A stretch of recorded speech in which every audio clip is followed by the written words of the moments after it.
I can think back to many people who have had late, long-ass nights in Las Vegas, but this one probably takes the cake for a couple of teams, or at least for one team for sure this weekend. We're going to talk about the 7 hours that was the experience of the Las Vegas GP. This is Season 7, Episode 3 of the Outlap F1 podcast. Welcome on in. We're glad you're here. You've got Andy. I'm along with Cody tonight. Cody, I did not get a chance to see you over the weekend, but I saw some family and had some people over. But how's it been hanging, and how you doing? Tell you for free, it got a lot better Sunday morning. But overall, it's a nice weekend hanging out with friends. My wife got in some good video gaming, which is, I will describe in a minute, meant that I missed about 3/4 of qualifying. Which was not the qualifying to miss, but all in all, a good time. And as I said, in terms of Formula One, it got that much better Sunday morning. I've said it before. This sport will give it to you when you absolutely least expect it. In the weirdest, strangest of ways, sometimes it gives it to you. But anyway, we're going to get into all that in just a little bit. But if you have found our show, like I said before, welcome along. We are thrilled that you are with us tonight. You can find us always on Blue Sky. We have some account there. We are posting to X, to Instagram, to Discord, to Reddit, and of course here on YouTube at Outlap F1 Podcast is the handle for all of that. If you do enjoy what comes out of our mouths and what we say each time we do this, and you're on YouTube, you can drop us a like or you can subscribe to the channel. Both of those will help us out quite a bit. If you're on your favorite podcasting app and you're enjoying the content that we're bringing to you, a 5-star review would help us come up a little bit better in F1 related search results. That's why people ask you to always do it. It's just to help us come up better in search results so other people can enjoy the content that you do. You can always email the show, outlapf1@gmail.com. We'll get your thoughts to us. Thank you so much to the people who continue to support the show. You guys all know the list by now. Thank you so much to Dean Warwick, Yuri Dolchester, Paul Weaver, Quentin Warden, Kevin Kelly, who was up bright and early Sunday morning and texting me, Regan Stanzik, Timothy Brown, and of course, Jonathan Scott. If you'd like to become a member and join that studious list or great list, Mount Rushmore list, great people. There's our anchor page. It has a link in our show notes, $1, $5. You don't have to give us any money if you don't want to. We're just glad you're listening. But if you'd like to do that, it will help to go to further the show's tech. Go back into the show. We're not doing it for profit or anything like that, but it'll help keep our tech relevant in this ever-changing landscape. All right, particulars are now out of the way. Cody, we're going to start with our headlines of the day. I could play a sound if you want me to, but I'll let you do it. What you got? I'll do my best, Dumb and Dumber. All right. So you're telling me there's a chance. Now, I'm pretty sure I've used this headline of the day earlier this season. And the commentators at the end of the race were also saying something kind of akin to that. They were all going on about like, oh, he's still in it. You can never count him out. And at the time, I was really rolling my eyes, being like, okay, I mean, mathematically, sure. Technically, he's still in it. But realistically, it's over. And then Sunday morning rolled around. And Friday night, I'd been gaming with some friends. I lost track of time. Suddenly, I look at the clock. It's like 10:40. I'm like, shit. I put on qualifying. See if they're out there sliding around on wet weather tires, which all the more made me go, what the hell is happening? But just throughout the course of the weekend, I was busy and I hadn't actually gotten around to watch, even the highlights of that crazy qualifying session. All I caught was the very end of Q2 and Q3. So Sunday morning, pop onto YouTube to watch the highlights for that qualifying session. And my YouTube is just filled with posts about McLaren being disqualified. And I was like, no, surely not. This can't be real. And it was. So now it's still a weak one. Now there is actually a chance in my. Yeah, no, there's a real chance. It's within a race. And we're going to talk about what happened to the math. But I'm going to take a quote from one of what I think is one of the better shows in the last 10 years, HBO's Succession. If you haven't watched it, you should go watch it. And this quote just fits the situation perfectly because the dad who has all of the gazillions is sitting across from his children who are all aspiring to be in the seat that he's in. And he looks at them with the frankest of looks and goes, "You are not serious people." And unforgivable blunder leaves both McLaren drivers out of the points, disqualified, while Max Verstappen is sitting across from you and piling on the pressure. And if that doesn't give you a harbinger of what's going to come a little bit later, now you know where we're going. All right. Well, we will rewind to that insane qualifying session. I was joking with you in the pre-show. I hope on a sports book somewhere in Las Vegas, there was a prop bet on somebody's board that said wet weather tires used at the Las Vegas GP in a real session. Because if you had not just the intermediates, but the full wets that everybody hates, they were the preferred tire in the desert. Unbelievable stuff going on Friday night. My jaw was on the floor throughout all of it. So we're going to recap the session. There's people in weird positions. Here we go. All right. Would not have figured this was going to be the poor guy who gets P20, but it happened. That was Lewis Hamilton in the Ferrari. P19, well, we expect him to be down here, but not based on the practices. He was having a good weekend, and then the rain shattered it. Yuki Tsunoda in the Red Bull. P18 was Gabby Bortoletto. P17 was Kimi Antonelli, although his weekend would drastically improve. P16 was Alex Albon, so that was your Q1 eliminations. Moving on to Q2, but going no farther. P15 was Franco Colapinto. P14, Ali Behrman. P13, Esteban Ocon. P12 was Lance Stroll. P11, just missing out on the top 10, was Nico Hulkenberg. Your top 10 from 10 to 1. Pierre Gasly, Las Vegas specialist in the Alpine. I don't know what it is about this track. The Alpine comes alive in the cold, dark weather, in the cold, dark, and wet weather, apparently. So he was in the top 10. P10. P9 was Charles Leclerc. P8, Isaac Hadjar. P7, Fernando Alonso. P6, Liam Lawson. P5 was Oscar Piastri. That was the best he could muster. P4 was George Russell. P3, the other shocker of qualifying, Carlos Sainz in the Williams. Humming that car really good in the wet. P2 was Max Verstappen. And in P1, and almost going into the weekend, I would have said an improbable pole and a crazy lap that we're going to have to talk about. Not disqualified at this point, Lando Norris in the McLaren. All right.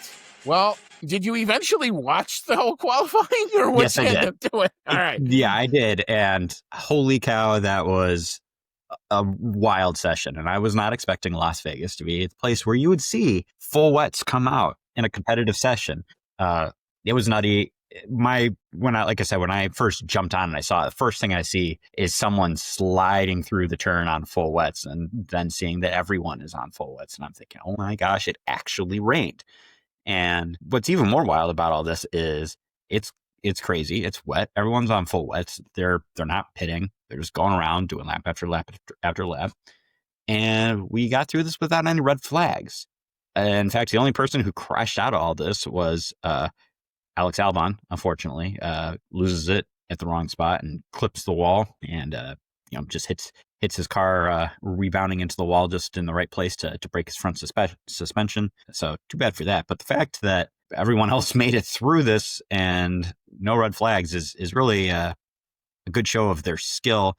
Another really weird thing that came out of this is the last place person on pace was Lewis Hamilton, which was really damning. Now, in a session like this, when you're going around and around and around and around, and really even in a regular qualifying session, you want to be the last person over the line because the track is evolving. Yep. And the race line is drying out and the times are just getting better and better and better. So in that position, you want to be the last driver over the line as qualifying is coming to a close, so you can get that last lap in when the track is at its best. Lewis Hamilton, I guess, I don't know if there was some miscommunication about his probability of making that, or something just happened and he didn't get there, but really he had a chance but didn't get there for getting that last lap in. And so he tumbles down the order and is in last place, but technicalities did not look good for him. Yeah.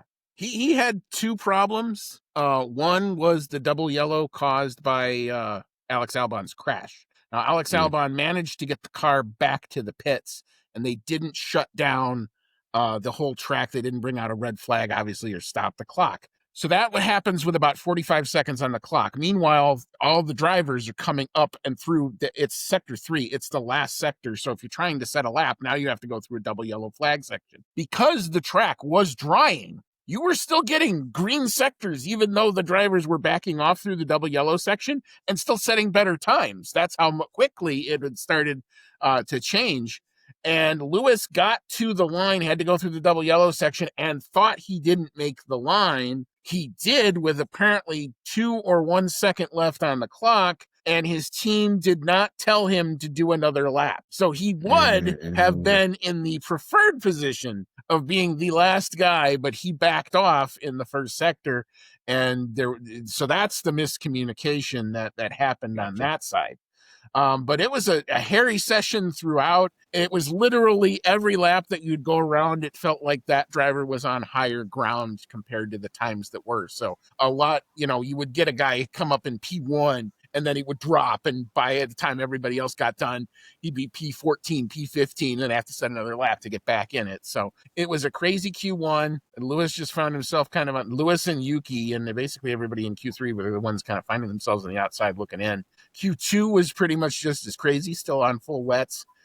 And then we got to Q3, and Q3 was the first time we saw the intermediates come back out, because everybody started on the intermediates except for, and full credit to these guys, the Aston Martins. Fernando Alonso and Lance Stroll went out on the set of full wets, and they were the ones out at the high ground early, and they were able to get the heat into them and make them work. But by the time we got back to Q3, the track had dried up. At least the line had been enough to where you were seeing inner tires. And it was kind of the same thing. Every time someone would go around, it would be another fastest lap time. And we get to the last 2, and it's Max sets at what at that point had been the best lap. And I'm watching Lando's sectors, and Lando had an incredible first sector, an even better second sector. He was, I think, 8 or 9 tenths up, and then has a moment that reminded me of Saudi Arabia when Max was on the Fernando Alonso. Oh my God, look at this lap. And Max puts it in the wall. Lando had a very equal moment and somehow managed to save it. He thought he'd blown the lap, but he was so far up, he still managed to get into the 147s, the only driver to do it, and finishes basically 3 tenths up on Max. I thought, just re-looking at that lap, it was an incredible lap in those conditions. Those conditions were awful across the board. Yeah. Really quick before we move on. Yep. I'm going to have a couple gripes about the TV direction throughout this episode. And the first one came during qualifying, where Max Verstappen was not having a really great qualifying, and then manages at the end there to put it on provisional pole for a moment until Lando had his lap. And they didn't show really any of his lap. And they didn't even show him coming across the line. Suddenly they're showing like an onboard of like Isaac Hadjar or something, Fine. Like, I got no problem with Isaac Hadjar, but show me the shit that's important and that I care about. And they weren't doing that. So suddenly they're talking about his lap and how good it is, and they're not showing any of it. Yeah. And he comes across the line and he's on provisional pole. I'm like, great. Would have loved to see it. Thanks.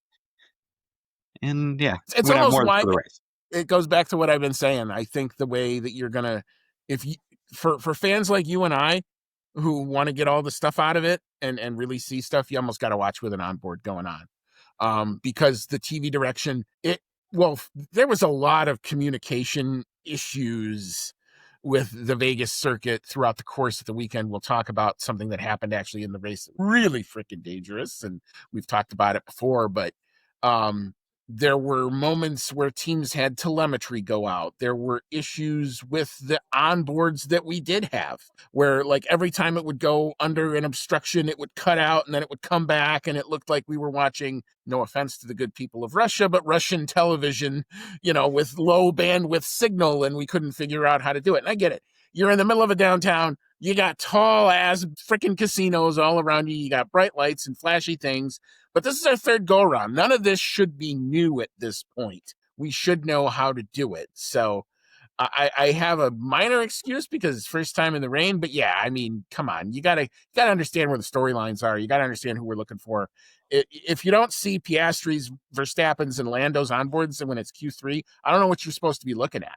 Unless someone else is setting purple sectors, I don't know what you're supposed to be watching at that point. That should be the story. And it was. Those were the 3 of the 5 fastest drivers out there. No offense to Carlos Sainz, who pulled up a great lap too. We should have been able to see some of that too. So, yeah, I get your gripe on that. But other people in places we wouldn't expect. Liam Lawson, great session for that. Isaac Hatchard getting in there. I think that's probably why he made it. And Pierre Gasly in the Alpine. You got to give a shout out to him. Those were some gnarly conditions, but we talk about the concept sometimes of stupid downforce being on here. I think that Alpine is a perfect example. That car has some stupid downforce, and the tires just light up better here than they do basically anywhere else. So good on you there. All right. Well, we will transition to Sunday. I don't know how we're supposed to cover this thing. Should we cover it how we saw it and then the thing after, or should we just talk about the thing after now? They're here in the back markers because of this, so I think we should just rip off the Band-Aid. Rip off the Band-Aid. All right. Well, approximately 4.5 hours after the checkered flag falls, we finally get notification after the entire process of the FIA doing its things. The skid wear on the 2 McLaren cars were found to be, according to the directive I read, I think it was Lando's was 0.11 millimeters too thin, and Oscar's was 0.29 millimeters too thin. So they were then therefore disqualified. So they were P2 and P4 respectively on the road, and all of the points are gone. We will talk about what we think happened when we kind of get to it. But your non-classified finishers on the road, finishing now in P18 is Lance Stroll, P17, Gabby Bortoleto, and P16 was Alex Albon. Your first classified finisher turns out to be P15 is Franco Colapinto. P14 was Liam Lawson, unable to convert the good qualifying. P13, this was kind of disappointing. Pierre Gasly not able to convert his good qualifying into points necessarily. Besides the 2 McLarens, any other thoughts here in the back markers? Well, a couple of those guys are out because of shenanigans on the very first lap. Gabriel Bortoleto went into first turn really hot. Fortunately, took out Lance Stroll and the craziness that happened there. That looked like a green-on-green missile. That was bad. That. We've given Gabriel Bortoleto a lot of credit for kind of showing a lot of skill this year and kind of being an unexpected good rookie, perhaps, in some people's eyes. But yeah, that looked pretty bad. It was definitely a rookie mistake there. Liam Lawson had his own rookie mistake and ended up running into Oscar Piastri pretty well. That, fortunately for both of them, was like a wheel-on-wheel hit, so that absorbed a lot of the impact, and neither one of them was out of the race. So lucky for them, but it did bust up Lawson's wing, and he had to come in and change it. So that kind of I think that took a minute for it to finish breaking. But yeah, he ended up having to come in. But they weren't out of the race, at least. Right. Unlike Correct. Bortoleto and Stroll, which were out of it right there at the very beginning. Alex Albon ends up having car issues, and they retired him later on in the race. Liam Lawson ends up down here in the back markers because of needing to recover from that incident.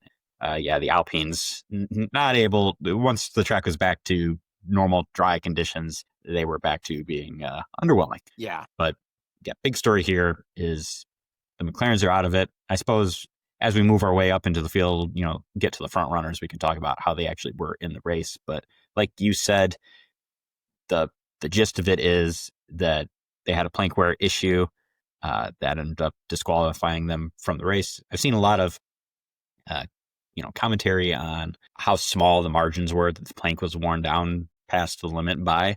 But you got to remember, the plank starts out at 10 millimeters thick. The allowable amount for it to wear down is 1 millimeter down to 9 millimeters. So when you're talking about fractions of a millimeter, yeah, it's really tiny, but you're only allowed 1 millimeter change anyway. So if you're down below the limit by like 0.07 millimeters, that's a 7% error, that you've made. And in like, say, engineering, 7%, it's a pretty big margin.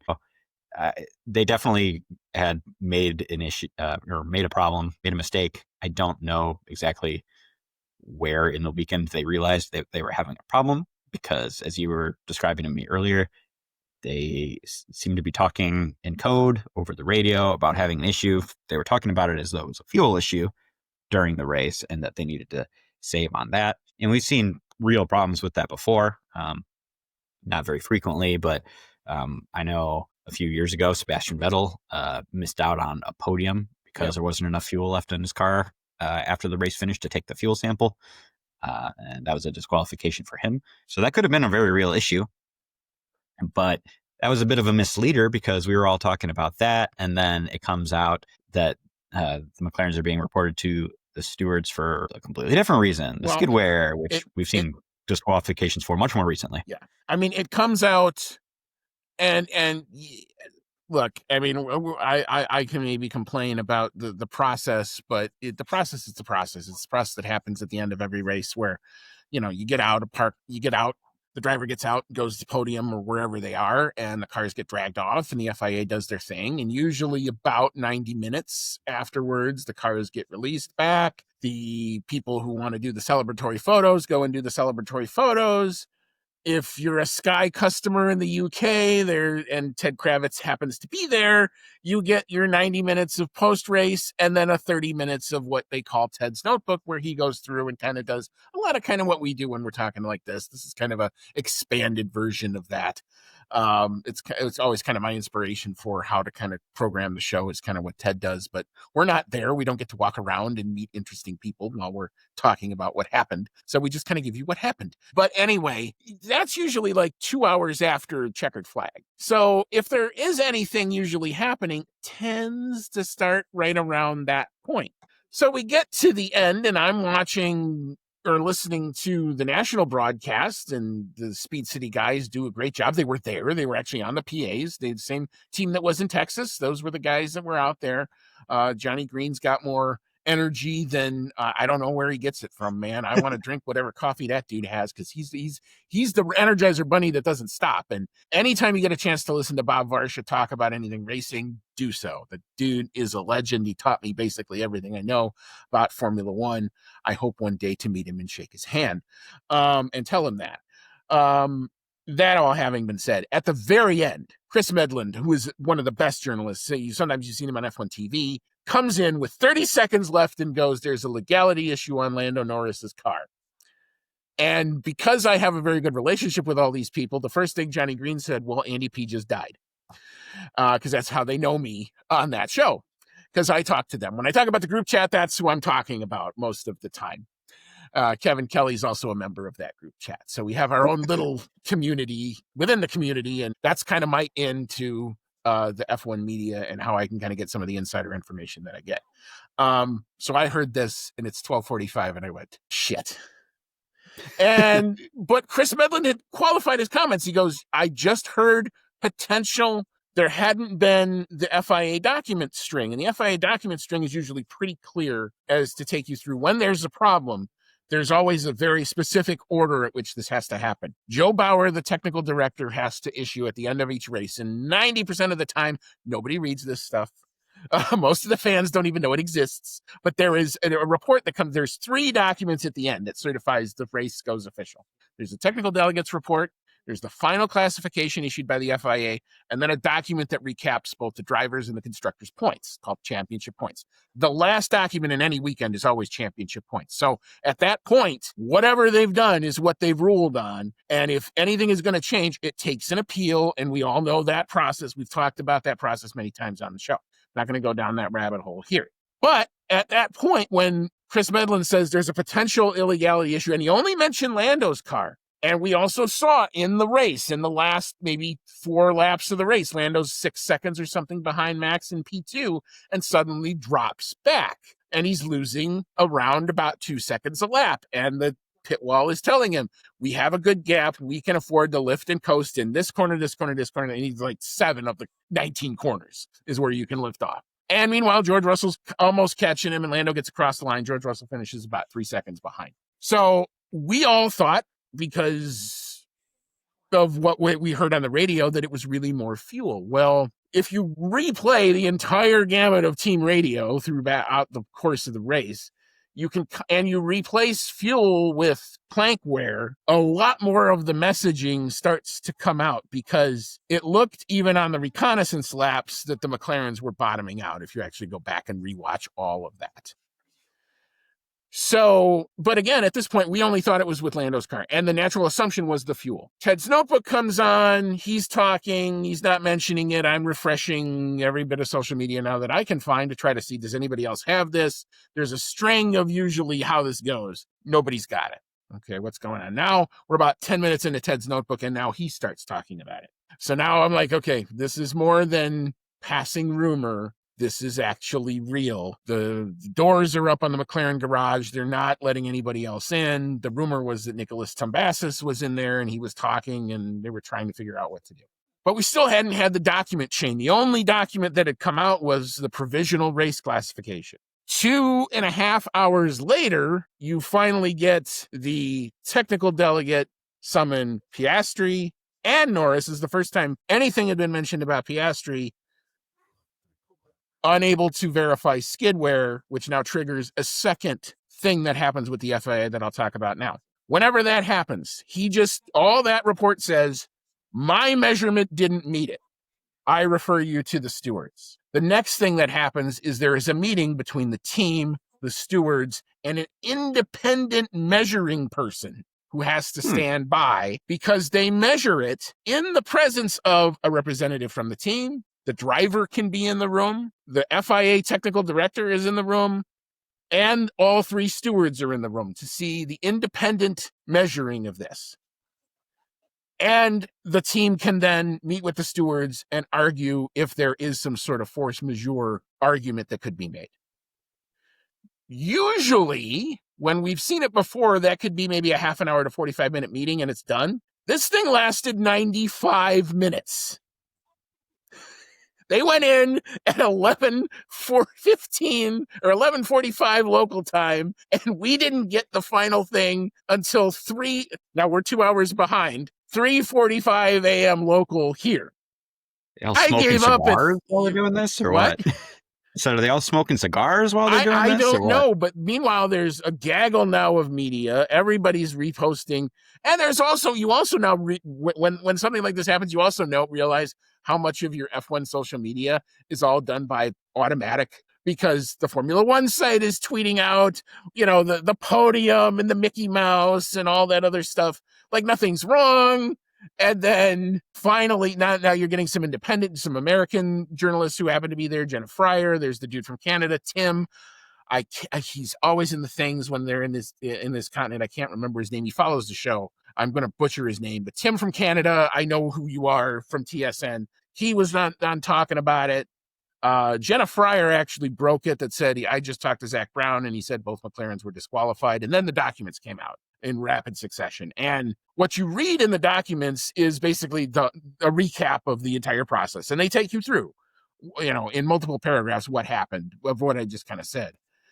And what the McLarens argued with was, they said, well, look, we weren't trying to do it. It was less than anyone else had done it before, which is kind of a BS argument, because it's either in or out. Doesn't really matter to me. I agree with that. But they said because of the weather, we didn't have a chance to properly calibrate the car. The second practice was all red flag. And oh, by the way, we lost telemetry on both cars, so we couldn't tell how bad it was wearing. The FIA concedes. They measured the plank on everyone else in the top 10. I know. The FIA basically said, well, we get that. We don't think you were doing it intentionally, but it's either in or out at the end of the day. You're outside of it. And in fact, the second measurement was worse than the one that Joe Bauer did that triggered the whole thing. So no real leg to stand on at that point. The penalty is accepted and the McLarens are formally disqualified. And then the documents all come out. So that was the process of what happened there. Not happy, obviously, as a fan. It led to a very sleepless and frustrating night. And then I was telling you, I said, I knew what was going to happen Sunday morning.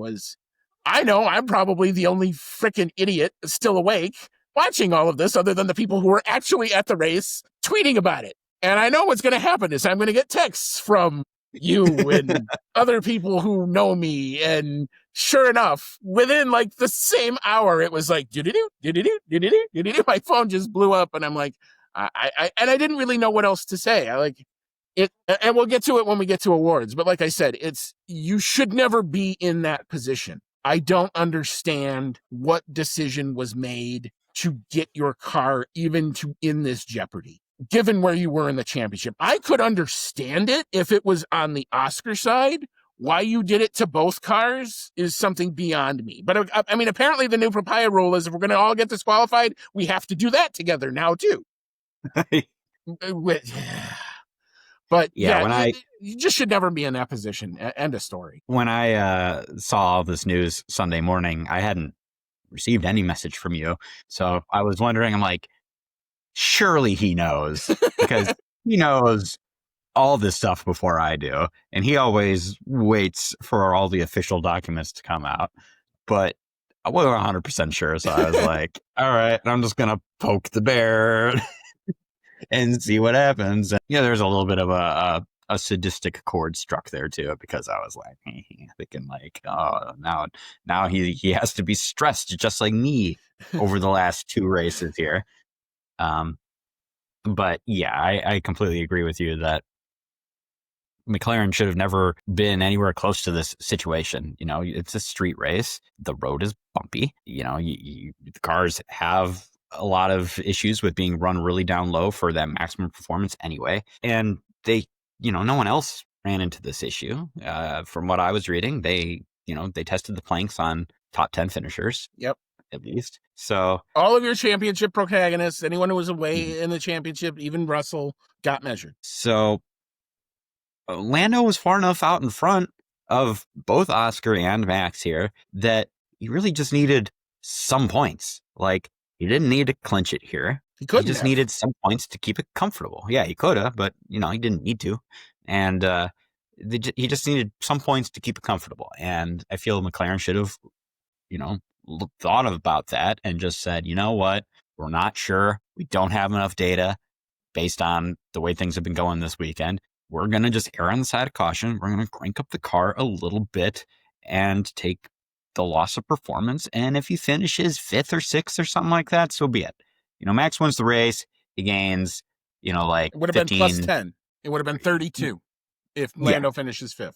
Yeah. So, he would have made a gain on you, but it wouldn't have been a 25-point gain. We wouldn't be sitting here still seriously being like, does he have a chance? This ends up being somewhat of a blessing in disguise, ironically, for Oscar Piastri too, because he would have lost 6 points on Lando and said he loses no points on Lando. So I guess he can at least. Well, we went from when the announcement first happens, we thought it was just Lando's car. So that would have. So you want to talk about permutations? It would have really shaken things up. It would have gone from 24 to 9 on Piastri if Piastri was to keep his points, and 24 on Max. And then it goes back to 24 on Piastri and Max. And in a bizarre twist, both McLarens getting disqualified meant that Lando's math technically really didn't change from the beginning of the weekend. So in an ironic way, it works out to where now it really becomes really simple. Lando needs to outscore both Oscar and Max by 2 points over the course of the next weekend. And it's kind of done. And then it is done. That having been said, it's a sprint weekend. It's Qatar. There's going to be curbs and planks and tires that might go pop, that only last that only going to be 25 laps. Yeah. So again, why are you even chasing? Like, you knew this track wasn't going to be your best. You all said it.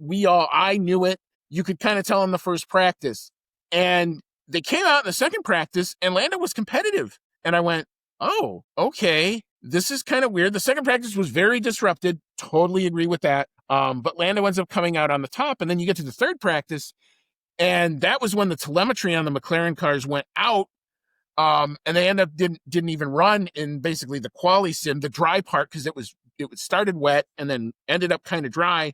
That proved to be not needed at all in terms of actual practicing, because then the deluge in the desert happens in those 2 hours between FP3 and qualifying, and we ended up in full wet tires. But I mean, I don't know what they were chasing, and there was no reason, especially on the Lando side, to chase that. I get trying to win it in style, and I've talked about and when we get to awards, I will talk about this again. I mentioned it. I said, it is okay to win this thing ugly. Now you just got to win this thing however you got to do it, because your buffer is gone by your own doing. And the thing that pisses me off more about it than anything else is it wastes that incredible pole lap from Lando. That could have been the signature on a championship season. I would point to that lap, just like I would point to the Saudi Arabia lap for Max, even though it didn't end up working for him, because I said that was the lap where I went, the guard might just be changing. The guard might have just been changing here, and they just blew it. All right, rant number 1 over. I'm sure that's not going to be the last one, but we'll move on now to the midfield that saw P12 with Yuki Tsunoda, P11 Fernando Alonso, P10 Haas. Some important points for them in their fight. Haas takes advantage and gets 1 point with Ollie Behrman and 2 points for Esteban Ocon. First time Ocon has outscored Behrman in a long time. P8 rallying, I guess, from the back of the grid all the way up to P8 is Lewis Hamilton in the Ferrari. P7, probably the other unknown star of this race, was Nico Hulkenberg in the Kick Sauber. There he is yet again. P6 turns out to be Isaac Hadjar in the Racing Bull. P5 was Carlos Sainz in the Williams. A little bit of a slippage on his qualifying pace, but still a respectable result. And moving up to P4 is Charles Leclerc in the Ferrari. And we'll just take you right through to the podium. P3, the big mover on the day. From P17, he ends up P3. Kimi Antonelli in the Mercedes. Thought he could win the race, but that was my prediction. That proved not quite to be the case. I thought after qualifying, I said, well, that prediction's dead. Not quite, almost, but not quite there. P2 is George Russell, but no one was in the same vicinity, even with the McLarens on the track of Max Verstappen. Even with Lando there, the closest he could get was approximately 5.5 seconds at one point. And then he just opened up the pace, and that was kind of the end of that chapter. So Max drives off with the victory in Vegas. The first driver to win 2 in Las Vegas. We can also talk about when Lando made the move on him at the first corner, and he at least listens to me and got his ass to the inside like I would have wanted, but he got way too to the inside and then drove his ass right off the circuit and allowed Max to kind of do what Max did, was just wait him out and hello, open sesame, I drive through and goodbye. Yeah, it wasn't a great look for Lando, in my opinion. And I applaud him for trying to be aggressive, because we've said so many times before that we want to see him be more aggressive and, make those kinds of moves and really fight for it. But he overdid it a little bit. It's not a very big run down to turn 1 here. And he, there's not a lot of room to get in front of a driver on your inside at that point. He did manage to get in front of Max, but that caused him to be in a poor position because he's way on the inside of the turn, maybe braked a little too late. And yeah, he goes off the track, leaves the door open for Max and then George Russell to get by. So a little bit of a clumsy start there. I don't know if he would have had it for the win, at that point anyway, but it definitely put him a little bit on the back foot to start. And then, yeah, like you said, from that point on, for Max, it was just managing the race. There was a little bit of a funny radio, maybe like 2/3, 3/4 of the way through the race, where they're telling Lando over his radio, like, yeah, we want you to get by Russell and go get Max. And GP comes over the radio and tells that to Max, and it cracks me up because right after that happens, the gap starts to open up a little bit to Lando, and I was like, oh yeah, he's just like, yeah, I'll show him. It's even more instant on the timing, because then all of a sudden you just start seeing purple, sector 1, purple, sector 2. I'm like, Max is sitting there going like, yeah, you come get me. Yeah, pretty much. And Lando pre-DSQ probably had the pace for Russell. Russell got by him as a product of the move. And if we're not talking about a disqualification, I would have said that this would have played out a lot like it did Monza. Max was just playing out faster. The McLaren was at least holding its own. Now, it wasn't to the extent of like 20 seconds where like Max, what Max did in Italy, where that car, you were not catching that car. There was nobody going to catch that car in that race, in that downforce setting. Here, at least, there were times where Lando could be competitive, but I never had the thought that unless Max's tires just fell off a cliff, which they did not, because, oh, here comes the harder tire for the first time in a while.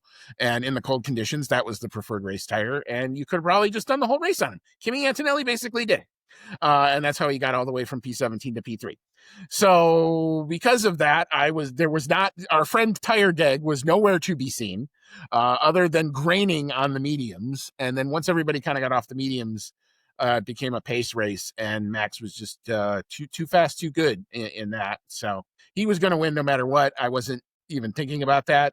I would have said, yeah, that's a win ugly move. Get over P2 would have been fine. And then 2 hours later, we all knew now what happened. But up until that point, I don't think anybody had the pace for Max. He was going to win this no matter what. Kind of wonder if George Russell maybe could have. He was hanging with Max there for a little while at the beginning of the race, and then he cooked his set of mediums bad. Yes, and Max made the mediums last longer than anybody. He made it all the way lap 25, I think, before he had to pit for the hards, and hards definitely seem to be the preferred tire. Like you said, Kimi Antonelli made him last practically the whole race. George Russell inherits that P2. He had to manage his own problems throughout that race. He seemed to be having problems with his steering that he kept commenting on throughout the race. And when Lando caught up to him in that last stint, came over the radio and said, look, like, I'll do what I can, but I don't think I've got it, in so many words, and pretty much didn't really fight Lando, which ended up working out for him because he got it back anyway. Right. But yeah, the big story there is Kimi Antonelli fighting from the back, hits very, very early on to go onto the hard tires, ends up getting the track position from doing that over the other drivers, namely Charles Leclerc and Oscar Piastri, who couldn't get by him at the end of the race. He had a 5-second penalty due to a false start, which was very minor. If you watch the replays on it, he pretty much just ends up rolling the tiniest amount forward right before the lights go out, which, we talked about tiny margins. It counts. So Kimi Antonelli gets that 5-second penalty, unfortunately. But he fights so hard there at the end that Oscar Piastri can't get by him. Because of that, Charles Leclerc can't get by Oscar Piastri because they're pretty much in like a little mini DRS train at that point. Kimi opens it up enough to Charles Leclerc that he stays in front of Charles after the penalty by, I think it was like 0.19 seconds or something like that, a really small margin there. So it ends up being that Charles misses out on a podium by that amount because of the McLarens getting disqualified. The Antonelli defense is amazing because he had Piastri pre-DSQ in his DRS for a significant portion of the second half of that race. And that is also why I think we see Piastri's plank wear deg worse than Lando's, because there was no opportunity to tell Oscar to back down or attempt to manage it or do anything, because he was literally within DRS lap after lap after lap trying to get a pass down that just didn't happen. And yeah, I mean, but still managed to open up that gap by just enough. Again, this is a game. This is Formula One. This is the game of small things have big consequences. Little books have big consequences. I always say the sporting regs is the big book with the little consequences, and the technical directives are the little tiny book with the large consequences. And that's pretty much what we saw here on display. All right. Any other thoughts on the race before we take a quick break? Just a small one for Carlos Sainz, who managed to finish in 5th place.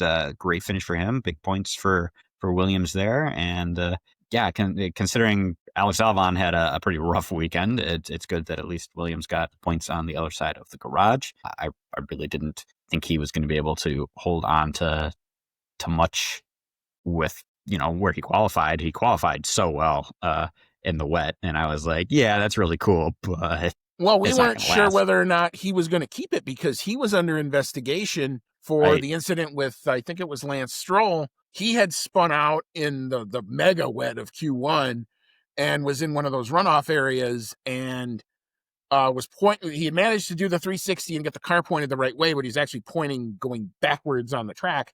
And meanwhile, Lance Stroll had come into the same mini sector and was on a hot lap and was trying to get past and, had to slow down for the double yellows, obviously. But meanwhile, here comes Carlos, and they were almost to a point where they were almost facing each other, which is not a situation you want to have. But I think the stewards were trying to be a little bit more lenient given how epically wet it was and how no one was expecting that. And they ultimately decided no further action on that for Sainz.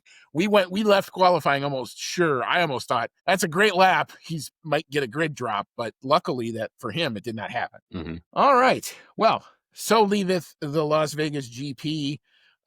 They blew off more fireworks. I think I texted you. I think they're trying to beat out the Saudis, trying to beat off the number of fireworks. There is the collaboration with Disney that's going to come out later on.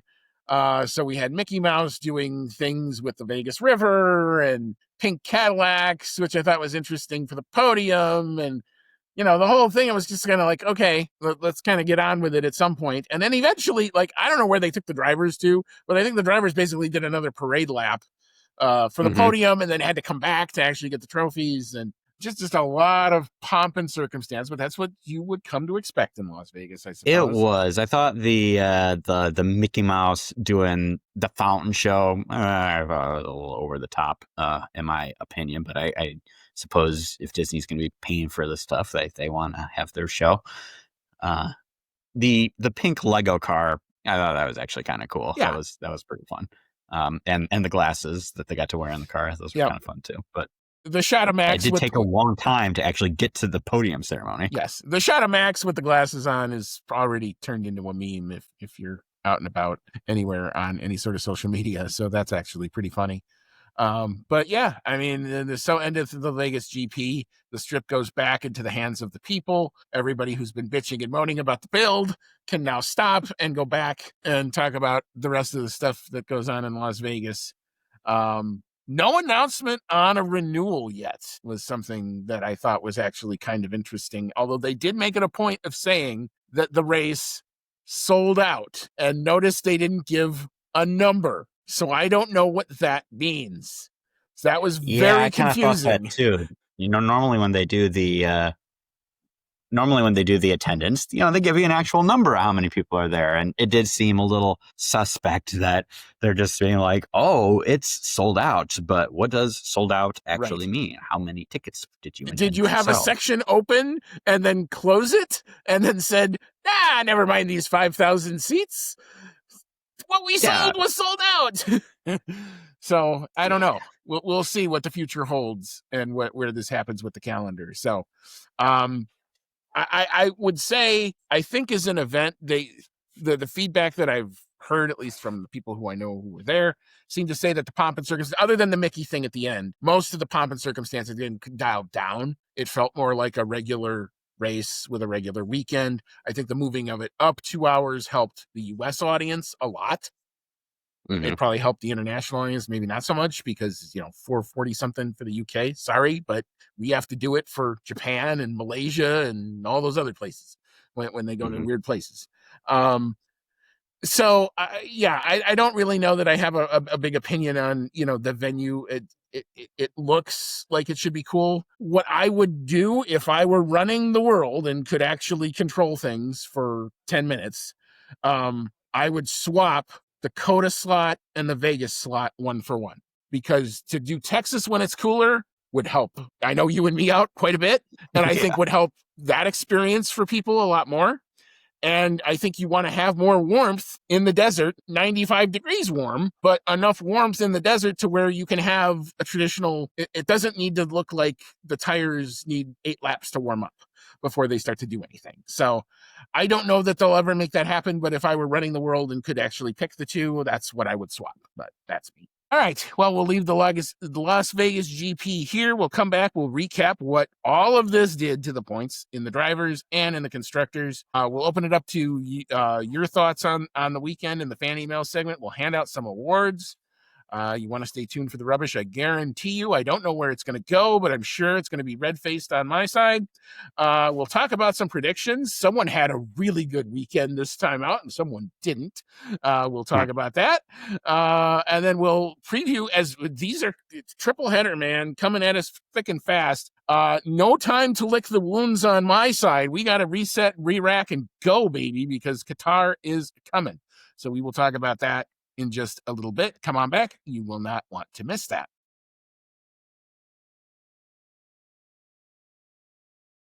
Welcome back on in. This is season 7, episode 43 of the Outlap F1 podcast. It's our 2025 Las Vegas GP review show. I am not playing any more Las Vegas sound because apparently YouTube didn't like it.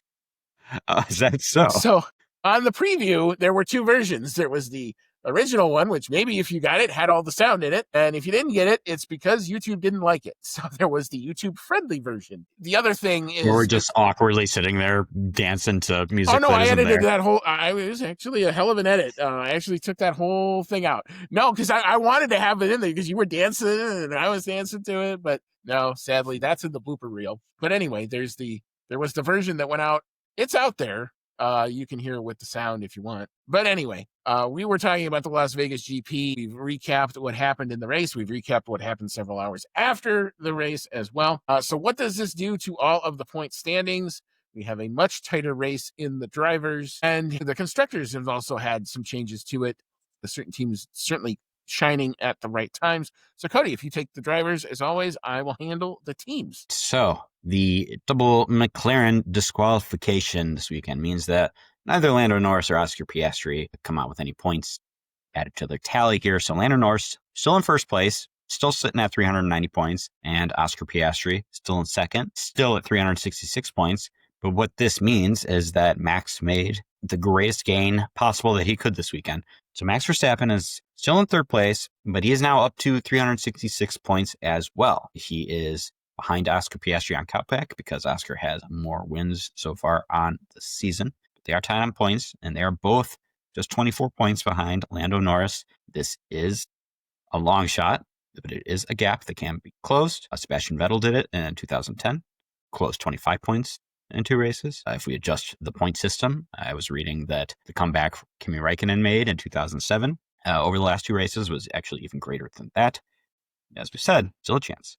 George Russell, 4th place after inheriting that 2nd place finish. If you hear a rumbling, it's my cats chasing each other around the living room. George Russell, 4th place for Mercedes, 294 points. They're pissed that he's mathematically eliminated. That's what they're all upset about. Yep. Charles Leclerc manages to actually get some pretty good points out of the weekend, but just missed out on that podium coming his way. Charles is in 5th place for Ferrari at 226 points. Lewis Hamilton actually had, a decent comeback considering he started in last place, ended up inheriting 8th place for a few points to bring him up to 152. Kimi Antonelli, who we said great drive, especially considering his starting position and his penalty, manages to inherit that 3rd place podium. He's in 7th for Mercedes at 137 points. Alex Albon on the opposite end of that weekend, only big crash in qualifying, has to retire from the race, but he is still in 8th place for Williams at 73 points. Isaac Hadjar gets a few points this time out. He's in 9th place. Racing Bulls at 51 points, and he is just 2 points ahead of Nico Hulkenberg, holding on to 10th place for Kick Sauber at 49. Yeah, back into that top 10 comes Nico Hulkenberg just when he needs it. It's amazing how he's managed to score. When he's managed to score it, he's had quite the year for a guy who we all kind of wrote off.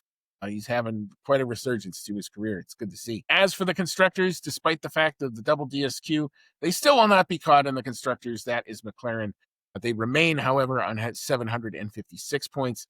P2, the inheritors of the big points on the weekend, other than Max, would be Mercedes. So they are up to 431 points. That helps their P2 standing a lot because P3 is now Red Bull. They are up to 391. The big kind of losers in all of this. P2 fight is now Ferrari. They are still up. They score points, but not what they would have liked to, given what we thought coming into the weekend. But they are up to 378 points. P5 will be Williams. I've been saying that for a very long time. They look pretty much locked into that. They are up to 121 points on the strength of Carlos Sainz's finish. That pretty much, I think, probably locks them in there. P6 is Racing Bulls. They check in now with 90 points with good form from both Hadjar and Lawson in the second half. P7, not going away without a fight for sure, is Haas. They continue to score points. Maybe the P6 is maybe a little bit out of their reach now with only 2 events left, but who knows? It's a sprint weekend. A lot of things could happen. But they are on 73 points. One solitary point in front of P8 Aston Martin, who have kind of fallen down this table a little bit, but still scoring points. And Fernando Alonso still dragging that car where he can. Focus definitely for them is next year, though. So they are up to 72 points. 9, Kick Sauber, do not count them out. They are not out of this discussion either. They could definitely rally if they do another shock thing in the last couple of rounds. And Nico Hulkenberg's been doing some shock qualifying in his sprint weekend, and he's been doing great in the sprints this year too. So nothing is out of possibility there.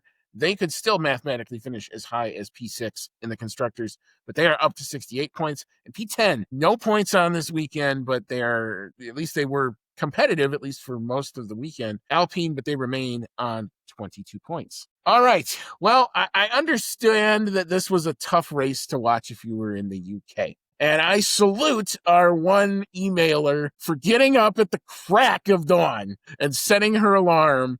And I think sticking with the entire investigation just about as long as I did. I don't know what you did to pass the time, Rachel, but I got through like 2 different podcast interviews of an hour and a half watching YouTube while we were waiting for the inevitable axe to fall. But Rachel Fleming is our sole emailer for this weekend. So Cody, what does she have to say? All right. Thank you, Rachel, for your email. And Rachel says, well, that was pretty good. I never really thought McLaren would have the pace here. So for Lando to get second is pretty good. Over a race win in front, this could be over next weekend in Qatar. I'm sure we're going to get some change in sentiment there in a second. But what a job Kimi did for Mercedes. He gave George that podium and got a deserved point finish. Alonso watched some good overtakes, but Aston didn't really have the pace again, so no points. Sauber watch, Hulkenberg points, and kept Hamilton behind, which is really impressive. Very poor from Gabriel, though. Terrible start, and took himself and Stroll out. And about 15 hours later, it's a double DSQ for the McLarens. Max and Oscar, 24 points behind Lando. Lando can still win the championship in Qatar, but it's more than likely it's going to go down to the wire. Now, it is really close where the championship's going to get decided. Obviously, with the way the points stand, is still the clear favorite. He could very easily wrap it up in Qatar if he manages to come out of it more than 25 points ahead of Oscar and Max. So he only really needs to gain 2 points on the two of them over the course of next race. It's crazy here, and it could come down to him being 24 points in front, and that's got to get decided in Abu Dhabi. For the sake of entertainment, I really hope it goes down to the last race. It does kind of get to be a little bit of a weird feeling when you get to those last few races and the championship's already decided, and you're like, this is just kind of for fun for the front, at least at this point. But more than that, I hope it comes down to the last race, because that would mean Max is still in it, and I am here for that. I'll be happy if Lando wins the championship, but I'll be happier if Max takes it. I want this over in Qatar. I know. My heart can't stand this. I really do not want to go through an Abu Dhabi I remember the last decider in Abu Dhabi, and that was the one that shall not be named, because every time you talk about it, weird things happen to you on social media if you are ever mention it. I don't need a Nicholas Latifi. I don't need something weird happening with 4 laps to go that creates an opportunity for weirdness. So I would very much like to have this done in Qatar. I don't think we're going to get there, though. My thought is I think it will suit the McLaren car better. So, here's the good news, McLaren fans. Take a deep breath. You're done with Vegas. You're done with the low downforce tracks. You're going to 2 tracks that suit your car really well. You designed this car for these 2 races. So that's the good news. The bad news is Max's car is still good. That's the tough part of this. So you're going to have to fight. And I don't care how you win this thing. If you got to win it ugly, win it ugly. If Max wins the next race and Lando comes home second, you better fucking come home second. That's kind of the minimum now. And you cannot take each other out in the damn sprint. You've got to get through this sprint with no problems, because that could just be a tipper off of Lord only knows what could happen. So it's got to be clean. Execution's got to be there. Pit stop's got to be good. All that now, because your buffer's gone. This is what committing ritual suicide looks like. Mm-hmm. You got to really watch it now, because there's all this other crap now that could come into play when if it happened next weekend, you really didn't have to really care. You would have been up by 30 some points, and you would have said, okay, maybe one of them's in contention at the last race, or maybe it doesn't even matter. But it got a lot harder. And for once for anybody who wants to critique Lando, I'm all there for you. I get it. Sometimes he's very high, very low. This ain't on him, bro. This ain't on him. Team let him down. No, Lando did everything he needed to do. He had a great qualifying run. He had a great race, other than, the very beginning of lap 1. And yeah, he did everything he needed to do. And I actually came out of that race feeling like, okay, like Max won this race. In my opinion, it was probably the last race that he was maybe favored to win this season. And it's like, okay, he got it. That's fun. But the championship is practically over. Like I can be happy with this. And then when I saw the McLarens had been disqualified, it was kind of this weird bittersweet feeling of like, okay, great. He's still in it more than he was before by a long shot, but now I have to be stressed out for the next race. So yeah, now I have to, do some voodoo rituals to help him get a few points up on the McLarens in this next race. But it's definitely gone in a much different direction the second half of this season than I ever would have thought it would have, because going into the summer break, I thought for sure Oscar Piastri had this in the bag, and now he's on the outside looking in. It could actually, I would say, even more likely than Max getting eliminated after Qatar. It looks like Oscar could be eliminated quite easily after Qatar, and that might actually be my guess is one of them will. My guess is one of them will. Yeah. I don't know for sure which one, but I would bet I know where the betting public is going to be at. I mean, obviously, McLaren would prefer Max to be eliminated. But even if Oscar is eliminated, that wouldn't be the worst thing for them, because at least then they can say, you are mathematically out of it now. We have no reason to not prefer Lando on strategy and setup. The papaya rules can get shelved for whatever that is or whatever it isn't. It can go on the shelf, and we know what everyone's going to do. And Oscar, if they need Oscar to play rear gunner, he'll do it, and that'll kind of be it, because he'll have a week to shake it off. Just how our luck sends to go probably doesn't mean that that's going to happen, but I don't know what the hell's going to happen now. Now this is just, spitballing, brainstorming, daydreaming, whatever you want to call it. How awesome would it be if Lando Norris retired from the next race and Max and Oscar were all within a race win of getting there? It would be so fun. You three-way fight at the end. Wow, we haven't seen that in a long time. I'm buying a thing of Valium if that's happening, and I'm going to take it, and I'm going to read the race result, and then I'll watch the race, because I don't know that I'll be able to stand it. It's going to be a stressful watch. I mean, this race was a stressful watch, but especially when all of a sudden Lando pulls up and you don't really know why. And then you obviously find out why and what it all means and everything like that. And we're going to get to the next part. I even seriously thought about not even wearing the colors tonight, because I didn't know if that was appropriate. I didn't know what I should do. And I come back to what I've always said. I said, if I'm going to ride this roller coaster, I got to ride it. And you say you want to be up here in the thin air of the top of the table, then you gotta be here for it. So yeah, I mean, I would watch it. I would do the same thing that I always do. I'll do my same thing. Don't talk to me an hour before the race starts. I will only be able to, I know what will happen. I will only be able to drink water. I will not be able to eat until 3 hours after the race ends. That's what will happen. But, and as I told somebody in the 8 texts that I got Sunday morning, and I said, yeah, I was up till 4 a.m. And this is what I do for fun. You can only imagine what I do in my real life for work, and what I do for that.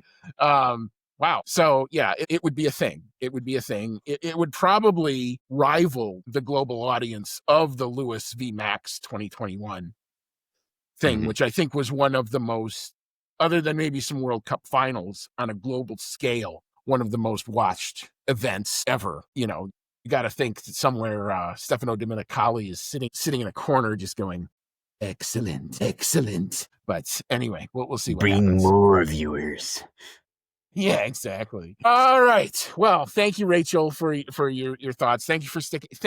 First of all, Rachel, thank you for sticking with us, for waking up at 3 a.m. and actually responding on social media to my stuff that I did put out. So that was really cool of you to do that. It's nice to know that we have people who get up because we're here. And I don't know, she probably would have gotten up anyway, but the fact that she did and interacted with us was even so much the better. So thank you, Rachel, and bless you for waking up that early. All right. It is time for the awards. It is time for the Rubbish Award. Cody, I'll let you go first. I know I've got something coming, but I think we're all fairly obvious where this one's going. But anyway, what you got? Yep. This is gonna go to McLaren. We discussed it at length. It's because they were sitting really pretty going into this weekend. Lando still has, really, one hand on the championship trophy, but he could have had it all but in the bag. Had McLaren played it a little more safe, they decided that they were going to go for it all and came back to bite him in the ass. Yeah, I mean, I'm obviously in the same boat you are. That's where my award will go. And like I was saying, I debated whether or not I would take the colors off for tonight because one was just like, I love the team, but that doesn't mean that I have to like them all the time. And right now, I really, really don't like them. Yeah, but it's not like Lando punched a baby or something. He just had a bad weekend. No. And I'm not blaming the drivers, and I'm not blaming, like, it's, I don't know who to I don't know how to feel, and I don't know how, like, should I be pissed? Should I just be I feel like at the end of the day, I'm just disappointed. I'm not mad. I'm just disappointed. Right. Because it's like, look, for so long, go back to, let's rewind the clock to 10 years ago, 2015, when that car, the first year of the Honda engine, they scored 29 points. They were the back of the thing. They were getting laughed at across everything. The Honda engine kept breaking. Fernando Alonso kept coming up with new and fun radio transmissions, EP2 engine this and all that other stuff. And you lived through that. And over the course of 10 years, you built this thing up to not only take the constructors last year, which was not anything that I thought was ever possible, but now to finally see the plan was always this year. It was always this year. This was supposed to be the capstone, the final thing. And you're in the position, and your entire philosophy up to this point, and sometimes I've even criticized you for it, was, why are you worried about who's behind you?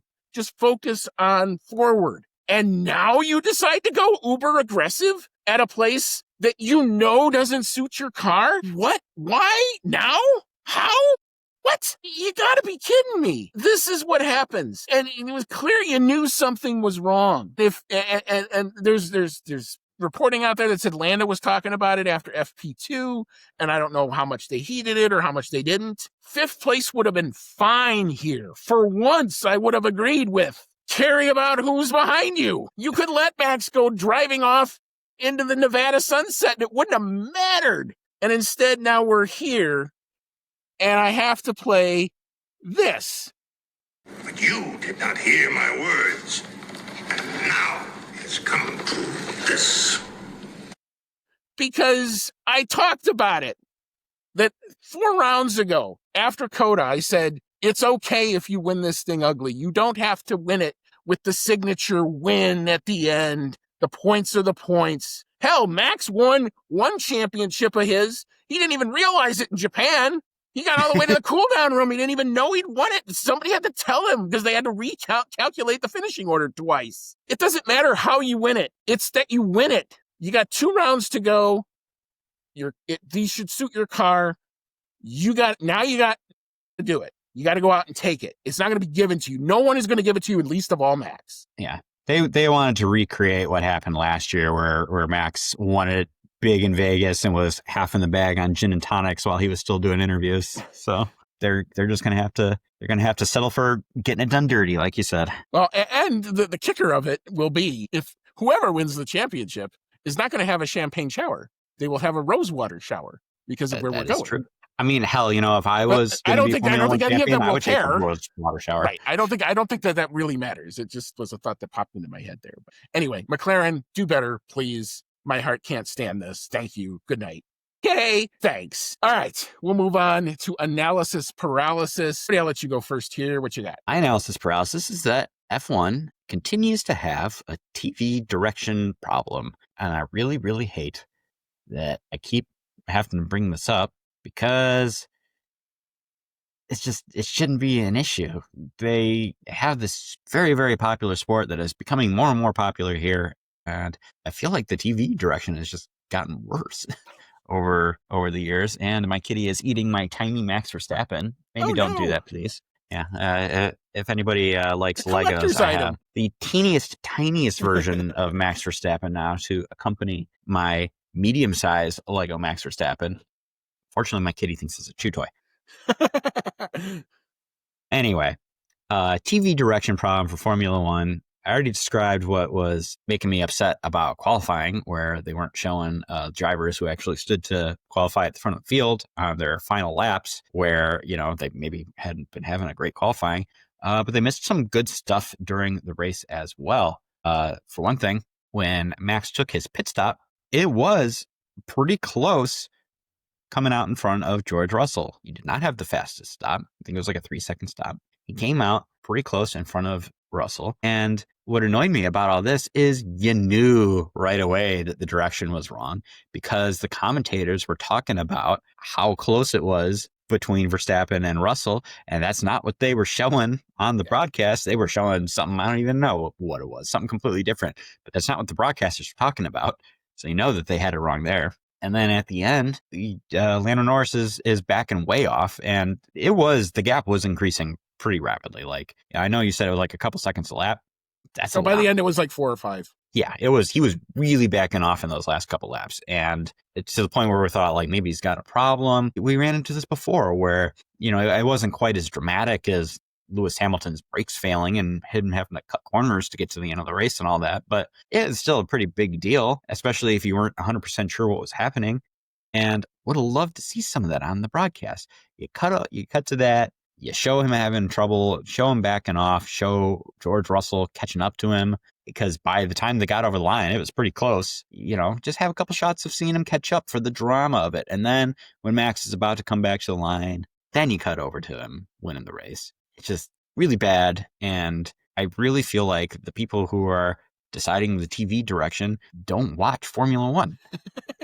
That's what it feels like. And that, to me, makes no sense. I would love to go in there and do it for you. I'm a huge fan. I know it's a lot.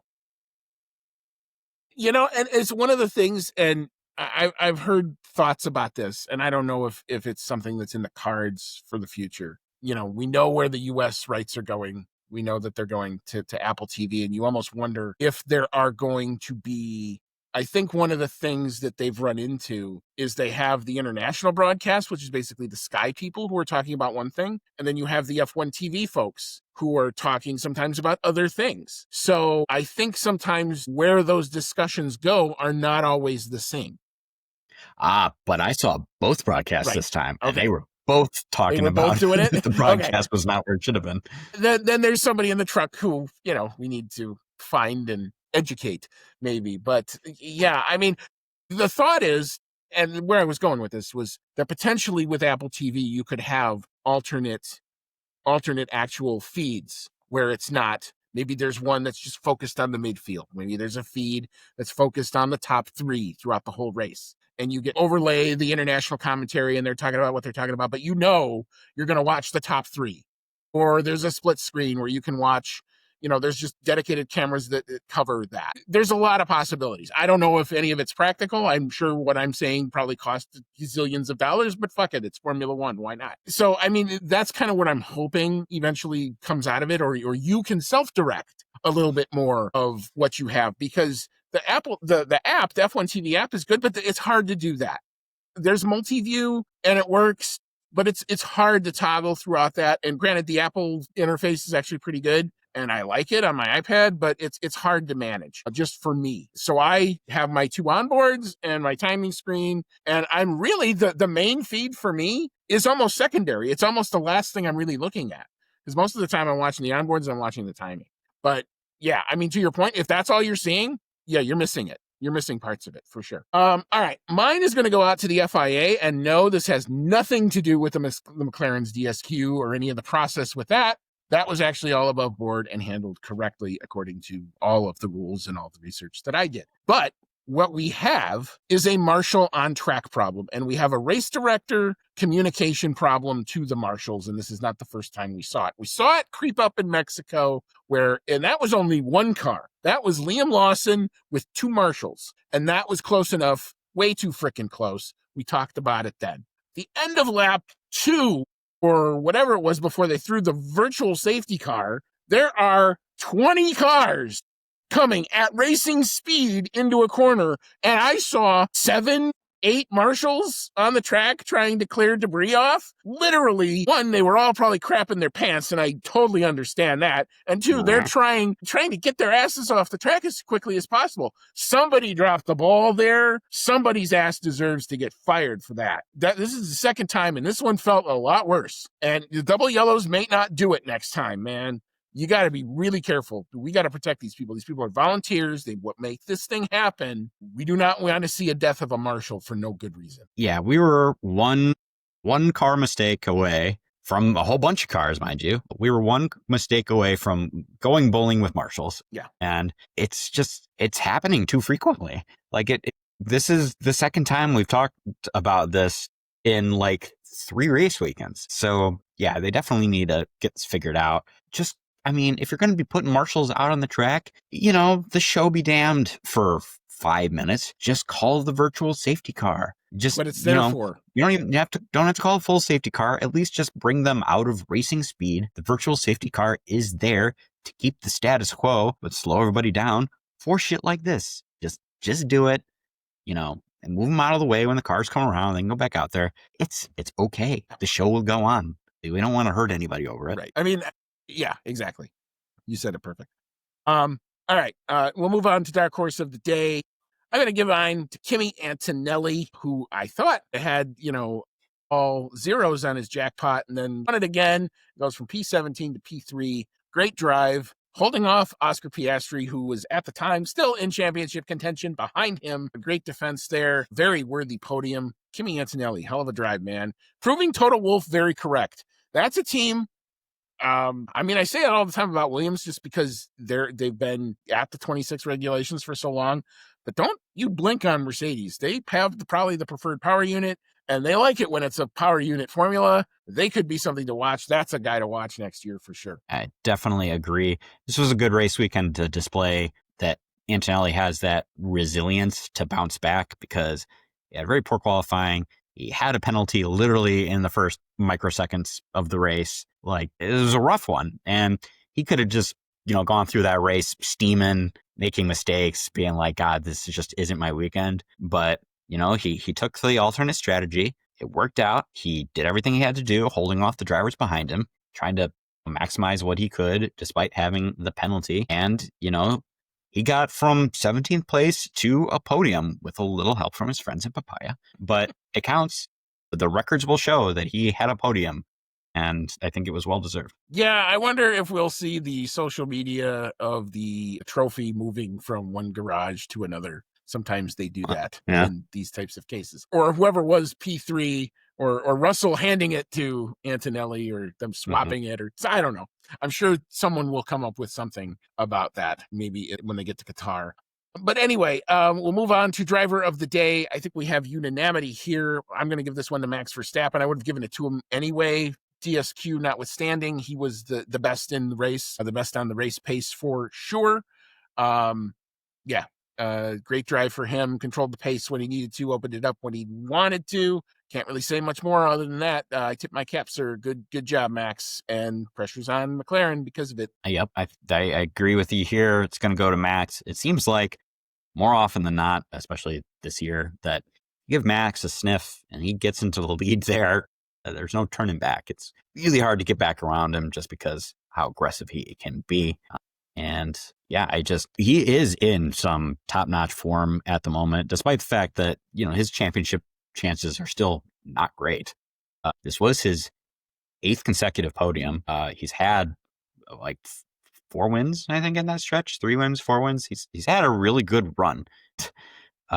It is really kind of a shame that they started off the year so much more roughly because we could have really had a championship down to the wire already at this point, which would have made things just so much more exciting and so much worse for Andy's health. But I would have had more time to come into it. It's the true. Sudden shock of the thing of you thinking you're in one place mentally and about ready to sign off and go to bed, and 30 seconds, here comes Chris Medlin saying there's a problem. And it was, I think the room went dark for a minute and then it came back to me and I'm like, oh, because what, like, it felt like, I'll just be honest with you, it felt like a slow slog to death. And it was just like, you know what, if you're going to kick him out, just publish the damn document and kick him out.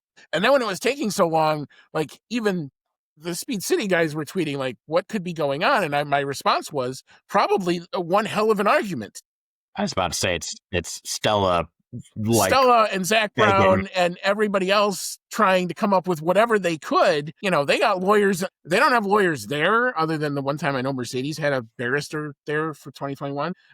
They've got lawyers on standby. You know, it's morning in the UK, so they could have easily had people that they were, you know, trying to figure out what to do. And I'm sure they gave the FIA all they could to try to potentially wiggle themselves out of it. And the fact that it took as long meant that the FIA thought about it at least for a half a minute, which surprises the hell out of me. But you knew at the end what was going to come down. And lo and behold, it did. So it's clear cut. Number 2 small. Yep, that's true. Again, little book, big consequences. All right. Well, sir, your predictions were on point this weekend. I may have taken the prediction trophy, but not this weekend. You get the Vegas one by more than a little bit. You got 6 points on the weekend, so well done.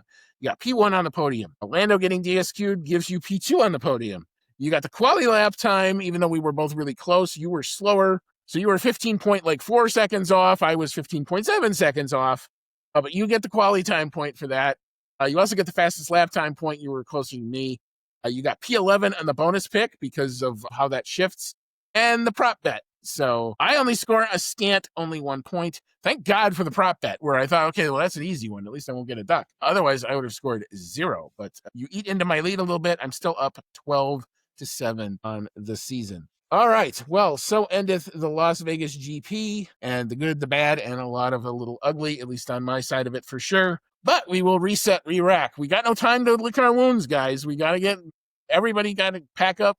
We're headed to the Mideast. We're headed to Qatar. We know it's a sprint weekend. We know we got weird-ass tire rules. So here we go. Championship in the balance. I don't know exactly we're going to do a preview. Are we around Wednesday? Because we have a holiday this week in the United States that's just going to throw all of this into chaos. So we may not get to a preview. I'm not sure. We're going to try, but it's going to be tough because we have the Thanksgiving holiday here in the United States, and then we have the biggest shopping day of the year, which is Black Friday. So we may not get to a recording before then. If we don't, we're sorry. We will definitely be back next weekend for sure to recap Qatar, particularly if the championship happens, whatever happens, whether it's decided, whether it goes on, we'll be here for it, but we'll do our best for that.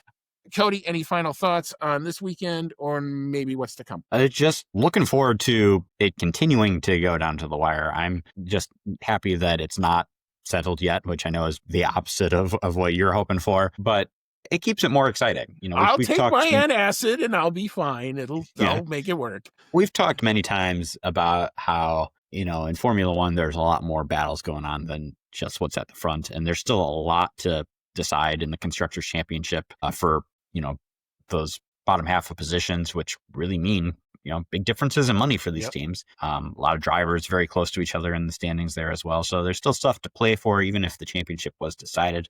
But if we're being perfectly honest, when it's going down to the wire at the front, that's the best you're going to. Yeah, I mean, it's going to be appointment television. Absolutely. So we will be back for Qatar. Good news is it'll be more AM rather than PM, which will at least help me that way. If we have another 7 hours of waiting for the FIA to do something, at least it'll be into my mid-afternoon and not my overnight like it was last time. So anyway, we'll do our best to keep things covered. Stay attuned to our social media. If stuff breaks, we'll obviously bring it to you. I feel bad. We haven't even really talked about the Felipe Massa decision. There's a whole shit ton of other stuff we could talk about. But right now, we got to focus on this championship, man. That's where our focus needs to be. So like I said, if we can do a preview, we will do it. It will probably be quick and dirty just to probably get it out. If not, we will talk to you on the other side of Qatar. Whole lot to play for. Enjoy these sessions. Ride this roller coaster, man, because it only comes around every once in a while. The next 5 years could be boring. We don't know. But anyway, until then, take care of yourselves. Happy Thanksgiving in the U.S. if we don't record before then. And be thankful to your family. Be nice to your family, whether you agree with them on everything that they say or not. Sometimes our politics can be a little crazy, but don't do it at the Thanksgiving table. Put that all aside for one damn day and like each other, dang it. But anyway, Till then, may all your laps be fast.